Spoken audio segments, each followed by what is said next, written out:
मेरा अकॉर्डिंग करें स्टार्ट। कुछ नहीं है, मैं सिंपली आपको पेपर सॉल्व करवा रहा हूँ, ठीक है। जो केमिस्ट्री का पेपर था ना उस दिन का याद करो, तो अभी पेपर में भी आपको सॉल्व करवा रहा हूँ, और कुछ नहीं, ठीक है। चलो आगे बढ़ते हुए, how is the concentration of hydronium ion H3O plus affected when solution of acid is diluted. इसका मतलब क्या है, क्वेश्चन का मतलब समझना।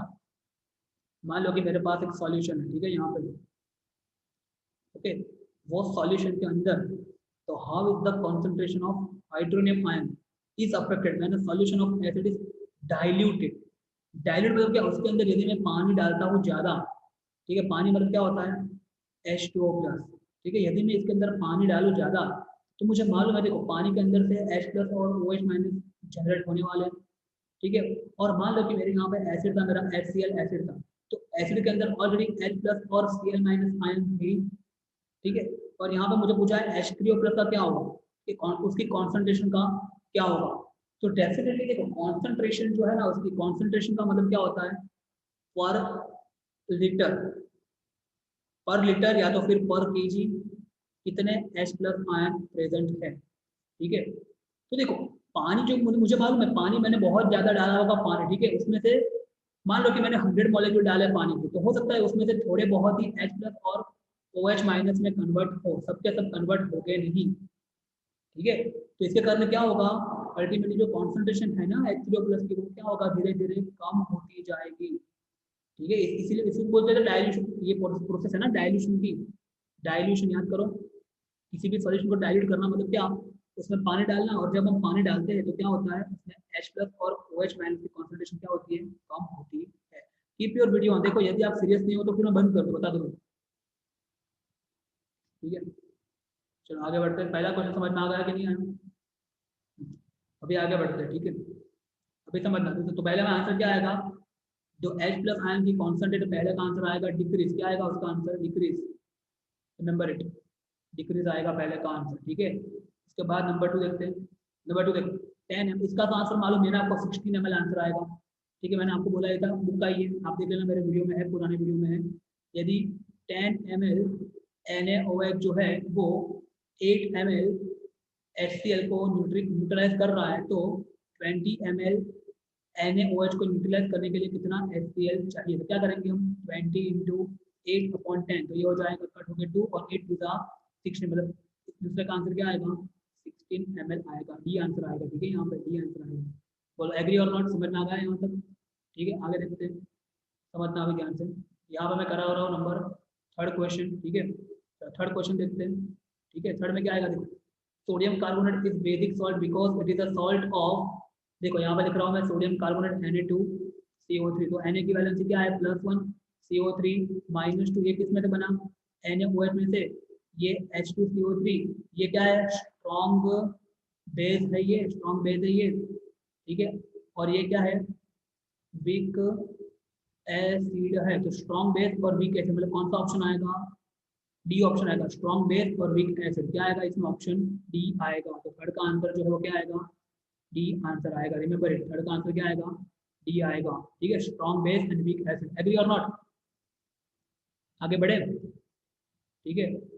अभी देखो नंबर 4 यहाँ पे देखते हैं, नंबर 4 देखो, calcium phosphate is present in tooth enamel, it's nature is, कैसा होगा उसका नेचर, डेफिनेटली कैसा नेचर होता है उसका, बेसिक नेचर होता है, याद करो, है ना, CA3PO4 twice, agree or not, आगे देखो नंबर 5, ठीक है, नंबर 5 देखते हैं अभी, नंबर 5 में क्या आएगा, देखो which of the following statement is true for acid, कौन सा स्टेटमेंट ट्रू है एसिड के लिए, कौन सा स्टेटमेंट ट्रू है एसिड के लिए, एसिड जो है ना वो कैसा होता है, सोर होता है, सोर होता है ना एसिड, ठीक है, और क्या करता है, ब्लू लिटमस पेपर को रेड करता है, ठीक है। तो देखो ऐसा स्टेटमेंट कौन सा है, सोर है और ब्लू को रेड करता है, तो सी आएगा, क्या आंसर आएगा, फाइव में आंसर आएगा सी, सोचो आप देखो, ठीक है, सौर है और चेंज ब्लू टू रेड, तो इसका आंसर आएगा सी।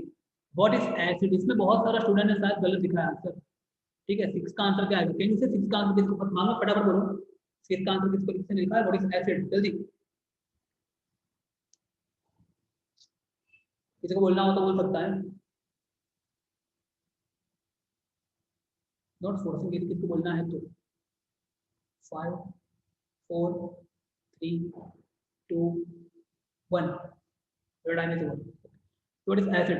तो देखो एसिड इज द, एक मिनट,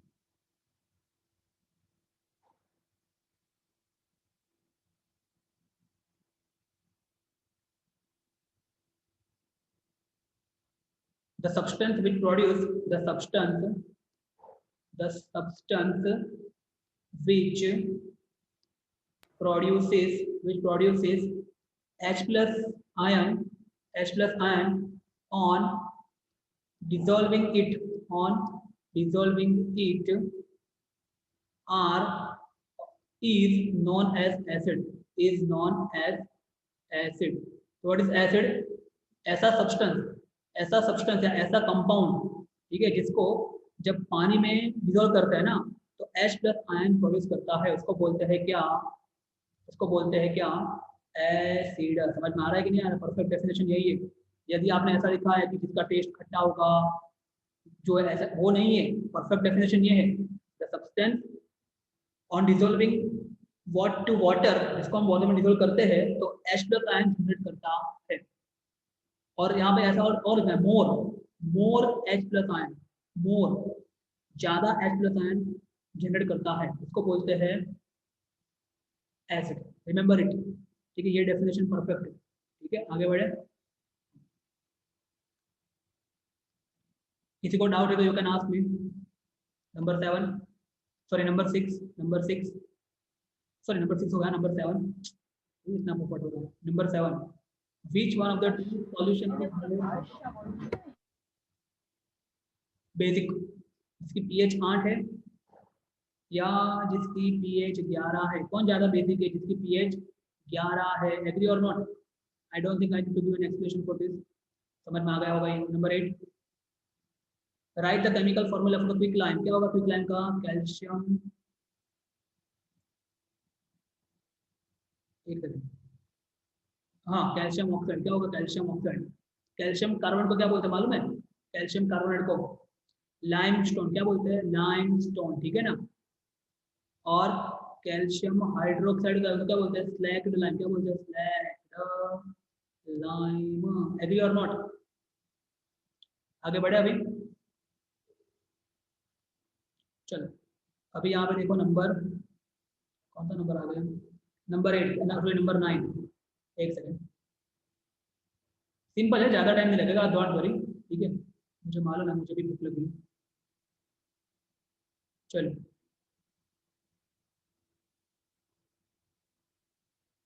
ओके,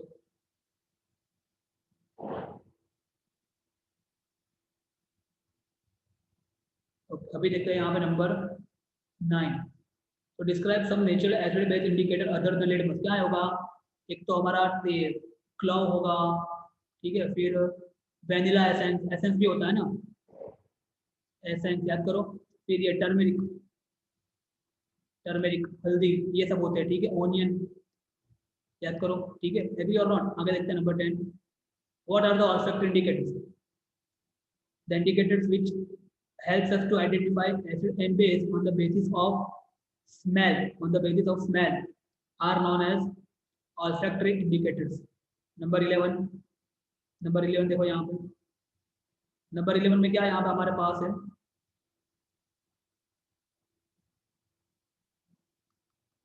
नंबर 11, ठीक है। यहाँ पे हमारे पास A B C D E ऐसे 5 सॉल्यूशन है। एक की पीएच है 4, दूसरे की है 1, तीसरे की है 11, चौथे की है 7 और पांचवे की है 9। देखो यहाँ पे आप, तो न्यूट्रल कौन सा होगा? न्यूट्रल है ये वाला जो है, ये क्या है? न्यूट्रल, तो ये आंसर आएगा ए का, ठीक है।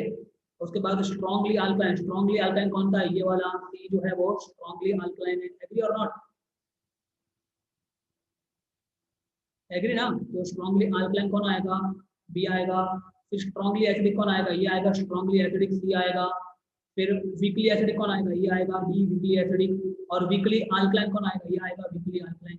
आई होप समझ में आ रहा है आपको, ठीक है। आगे बढ़े, अभी देखो number 12, are all the bases alkalis? No, all the bases, sorry, yes. देखो all the bases are alkalis but all the alkalis are not base. ये हमने इसके ऊपर पूरा डिस्कशन किया था, आप लोग एक वीडियो में देख लेना, ठीक है। Yes, anyone has a doubt?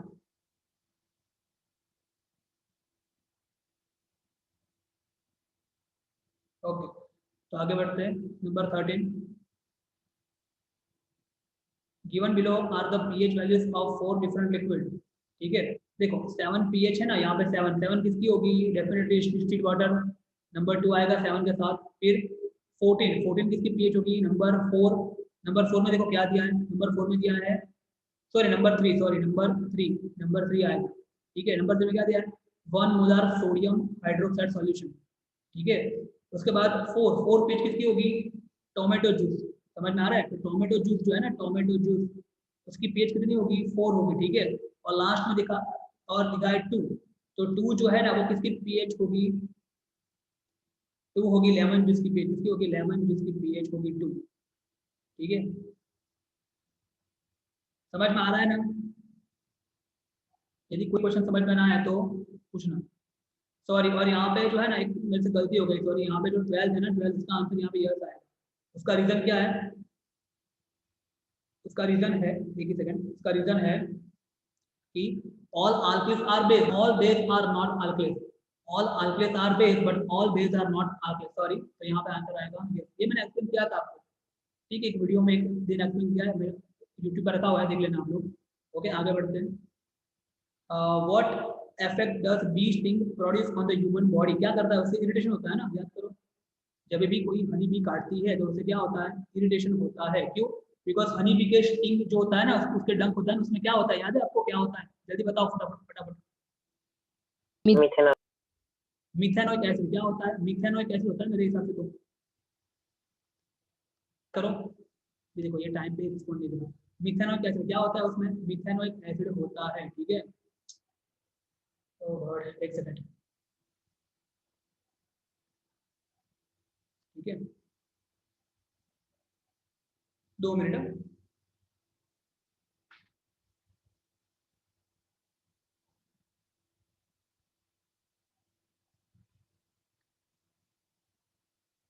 उसके बाद वाले क्वेश्चन वैसे आए ऐसे ही, आपको कर दोगे, आप खुद भी कर दोगे। ये देखो ना, अब एकदम टाइम पे हैंग हो रहा है, देखो। आजा जल्दी आजा।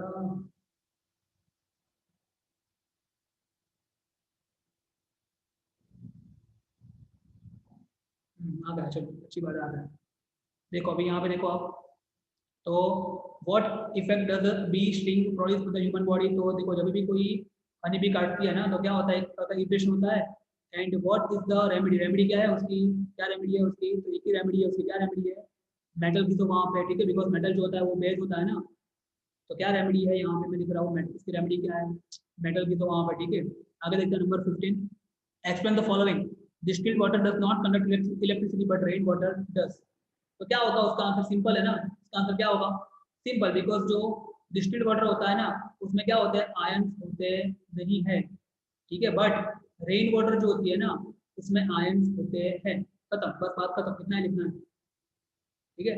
तो आई होप ये पेपर आपको समझ में आ गया होगा। फिर भी यदि कोई डाउट है आपको, you can message me and I will give you the solution for that. इतना हम रखते हैं अभी। ये पेपर भी मैं अपलोड कर दूंगा, ठीक है, आज यूट्यूब पे। बस इतना रखते हैं।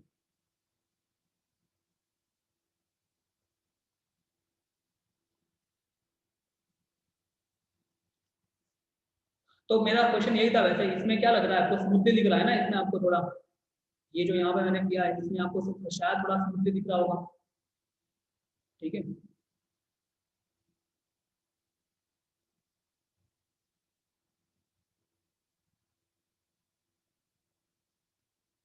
समझ में आ रहा है कि नहीं आ रहा है ये आपको? ठीक है, तो आई थिंक इसमें आपको क्लियरली दिख रहा होगा, ऐसा मुझे लग रहा है, ठीक है। कंपेरेटिवली बेटर बेटर है ये, इसमें हैंगिंग थोड़ा कम है। एक ही बस इतना ही काम था, और कुछ काम था, you can leave now if you want, you can leave. Okay.